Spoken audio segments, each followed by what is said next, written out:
Game of Thrones, Lord of the Rings, The Hunger Games. Think about your favorite fantasy series. What do they all have in common? Richly detailed cities that feel alive. Like characters themselves, these cities aren't just backdrops, they shape the story, define the conflicts, and reflect the cultures within them. Now, imagine this. There's a city in our world, a real one, that surpasses every fantasy city ever written in its complexity, history, and sheer drama. It's a city of contradictions, of glory and ruin, of ambition and tragedy. Let me take you on a journey through the greatest city ever created, not by the imagination of an author, but by the grind of history itself. Let's talk about Rome. Hi everyone, my name is Andrea. I'm Italian and I have lived in Rome my whole life. I hope my accent isn't too distracting. History has been my academic pursuit and my work for a long time. And now I want to take the time to tell the story of my city, the story of Rome. If you enjoy this content, please like, comment, and maybe give me a subscribe so we can keep digging into stories like this. Now, let's dive in. Rome wasn't always the eternal city we know today. Its beginnings were far more humble and hazardous. The river Tiber, the lifeline of Rome, flows through a valley that was once a sprawling marshland. Back then, insects ruled this inhospitable terrain, and malaria made human habitation nearly impossible. The marsh forced early settlers to seek refuge on the surrounding hills, which would later become the iconic Seven Hills of Rome. Nature itself dictated the shape of the city, pushing people upwards, away from death and disease. But the land around the valley, that was a different story. The region of Lazio, which surrounds Rome, isn't what you'd call dramatic. Picture rolling hills, endless plains, and a repetitive landscape that seems to stretch forever. It's far from the majestic mountains of the Alps or the rugged cliffs of the Amalfi Coast, yet this seemingly unremarkable land was perfect for human development. Fertile and temperate, it was a natural hub for agriculture and trade, qualities that made it a magnet for tribes looking to settle and grow. Like every great city in fantasy, Rome has an origin story shrouded in myth. According to the legend, the city was founded by two brothers, Romulus and Remus. It's a famous story. They were raised by a she-wolf, but like any good tale, their partnership didn't last. In a dispute over where to build their city, or perhaps who should rule it, Romulus killed Remus. Fratricide became the foundation of Rome, a grim yet fitting metaphor for the city's future, where ambition and power often came at the highest cost. And where did Romulus and Remus come from? According to Virgil, a Roman poet who lived during the 1st century BC, their story ties Rome directly to the fall of Troy. The brothers were said to be descendants of Aeneas, a Trojan hero who fled his burning city to find a new home in Italy. This myth wasn't just about creating a dramatic backstory, it gave Rome a divine pedigree, linking its founders to the gods and heroes of the ancient world. Rome's early years were defined by its kings, 7 of them to be exact. The first 4 are considered legendary, their lives more myth than fact. But these myths laid the foundation for the institutions that would shape Rome for centuries. Let's take Numa Pompilius, the city's 2nd king. He is credited with establishing Rome's religious practices and creating the title of Pontifex Maximus. While today this title refers to the Pope, back then it was a blend of religious and civic authority. Interestingly, Pontifex means bridge builder, and while we can't say for sure whether this was a literal or symbolic meaning, it reflects Rome's identity as a bridge between cultures, connecting north and south, east and west, even geographically considering the river Tiber flowing in the middle of the city. While we are talking about religion, it's important to face the common misconception that Rome simply stole Greek gods. While ancient Roman religion borrowed heavily from Greek practices, being a melting pot and a border between different cultures who all influenced it, it developed distinct characteristics that set it apart. Greek religion was deeply tied to storytelling, an artistic expression, we could say, often portraying their gods with human flaws and intricate personal dramas. The concept of hubris and the fall that would come to those who fell to this flaw was integral to the Greek religion. Every city had its own heroes, his own dramas, its own stories. In contrast, the Roman religion emphasized practicality, civic duty, and moral virtues such as strength, discipline, and loyalty. Roman gods were less personified and more tied to specific functions. We could, in general, say that the Roman religion was built to be subservient to the religion of the city itself. The Urbis, Rome, was the real, true, absolute god of the Romans, and everything they did on a religious level was created to serve the Urbis itself. While the Greek approach to religion was far more personal, filled with mysteries and rituals that would allow one to be more intertwined with the world and the cosmos. We can see this clear difference also in the way the gods are told about in both religions.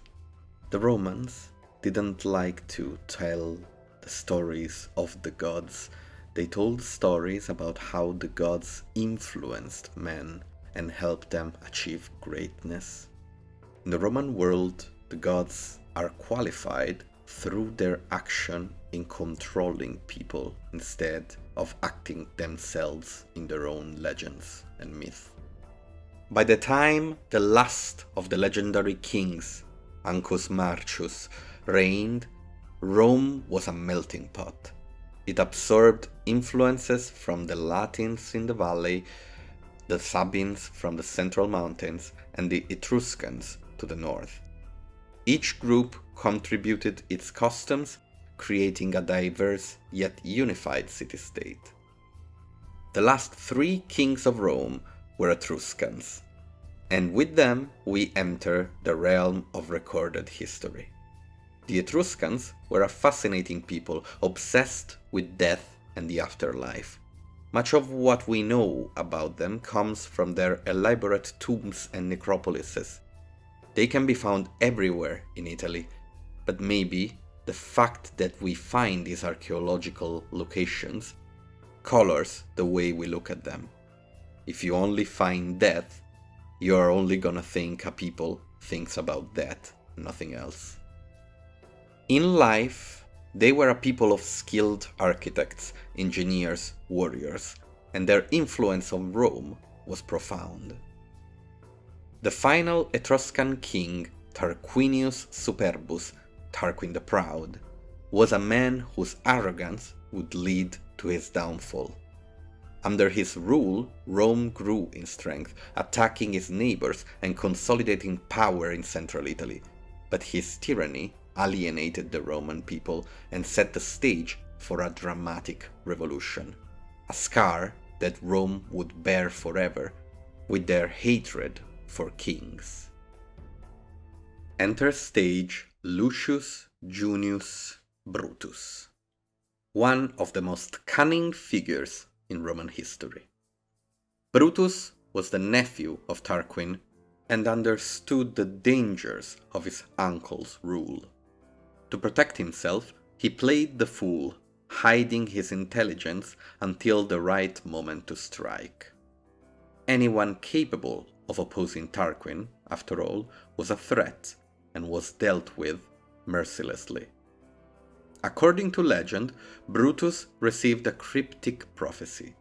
The next ruler of Rome would be the man who kissed the mother of Rome. While others assumed this referred to the queen, Brutus understood the deeper meaning. He knelt and kissed the ground itself, symbolizing the land of Rome as its true mother. Tarquin's downfall came not from his own actions, but from his own son's hand. Sextus, whose heinous crime against a Roman noblewoman named Lucretia, a crime of the sexual variety, led to public outrage. Lucretia killed herself in the aftermath of the assault, and her tragic death became a rallying cry for Brutus and his allies. Together they overthrew Tarquin, banishing the monarchy and establishing the Roman Republic in its place. Let's take a moment to get to know Brutus and understand why his character is so fundamental to the birth of Rome, or at least to the birth of Rome as a republic. As we said, Brutus masked his cunning under a layer of projected stupidity to protect himself from the king, but he was actually an incredible orator. He convinced the people of Rome to rise up and was therefore granted the command of the war. He could have ruled by himself, but chose to have a colleague, the husband of the deceased Lucretia. When, after their victory, the people required the husband, Lucius Tarquinius Collatinus, to abandon his post since he was, after all, related to the king, Brutus again asked for a colleague, didn't just receive one. The Roman institutions were, after all, newborns and could have changed to grant him more power if he so desired. It was during Brutus' consulate that his sons, Titus and Tiberius, tried to restore the old king to the throne. Brutus, representing in his story the Roman virtue, acted swiftly and mercilessly. He had his own sons killed and watched the execution with absolute Roman stoicism. Not a single tear left his eye. The story of Brutus was written before the first annotation that allows us to say it's history. It is legend. It is a story. It is a story that tells us what the Roman Republic was and wanted to be. This wasn't just a political shift, it was a cultural one. And with the kings gone, only two entities remained. Rome was ruled by the noble and populated by the common people. The Patricians on one side, the Plebeans on the other. In the very early republic, power was completely concentrated in the hands of the Patricians. They controlled the Senate, the courts, and the military. Every institution created to substitute the power of kings was now in the hands of powerful families, and things didn't really seem to have changed that much. But the plebeians, who made up the majority of the population, weren't content to be sidelined. Their frustrations boiled over in the first of several secessions, where they literally left the city en masse. refusing to fight or work until their demands were met. This was a bold move, but it worked. The patricians realized they couldn't rule without the support of the people.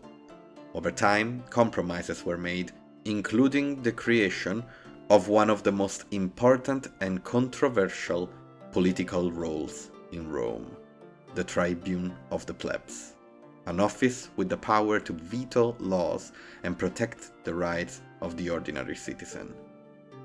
Rome's republic wasn't perfect, far from it. The early years were turbulent, defined by constant power struggles between the patricians and the plebeians. But instead of collapsing under the weight of its internal conflicts, Rome adapted in a way that was both innovative and remarkably modern.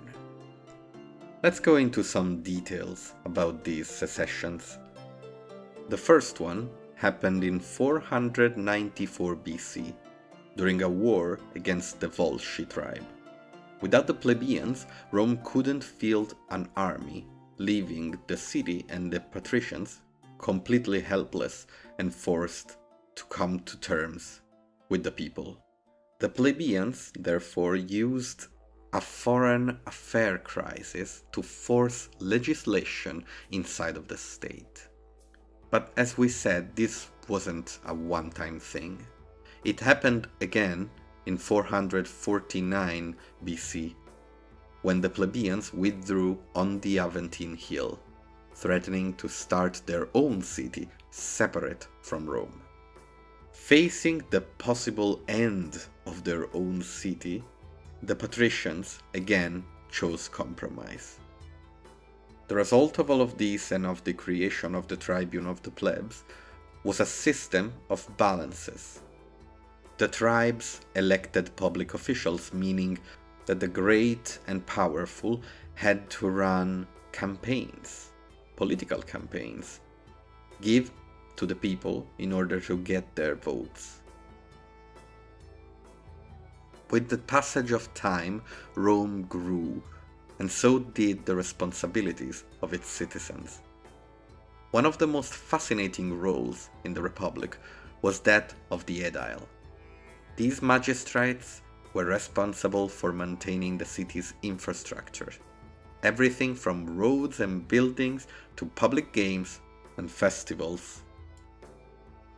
The projects of the aediles were often funded by their own pockets, going into debt to gain favor with the people. It was a great gamble, one that people like Caesar used in their road to power, but one with potentially immense rewards. A successful aedile could use their popularity to climb the political ladder, paving the way to higher offices. This unique blend of personal sacrifice and public service exemplified Rome's values. To serve the city was to achieve glory, a concept that would drive Rome's ambition for centuries. Rome's resilience was first put to the ultimate test in 390 BC, when the Senoni Gauls, led by the warlord Brennus, marched into Italy. Just a quick sidebar about Brennus. It is unknown if the name of the warlord was actually Brennus. We know Brennus as a honorific title, and just as a commenter recently told me, a similar word to Brennus is used in Welsh today to signify king. This could mean that Brennus was just the title of our warlord, but it could also mean the opposite. Just like Caesar became synonymous with ruler, king, or a honorific title given to those who earn it, Brennus could have been the same thing. A man who conquered Rome and won many other battles, one that's famous in Roman history, a history that has been told and retold all over Europe for centuries. Such a man could have, just like Caesar, turned his own name in the title we now know. There was a little spoiler in that, so let's just push forward. At the Battle of the Allia, near the river Tiber, Rome suffered a humiliating defeat against the Senoni Gauls, and the city itself was left defenseless. What followed was one of the darkest chapters in Roman history, at least ancient Roman history.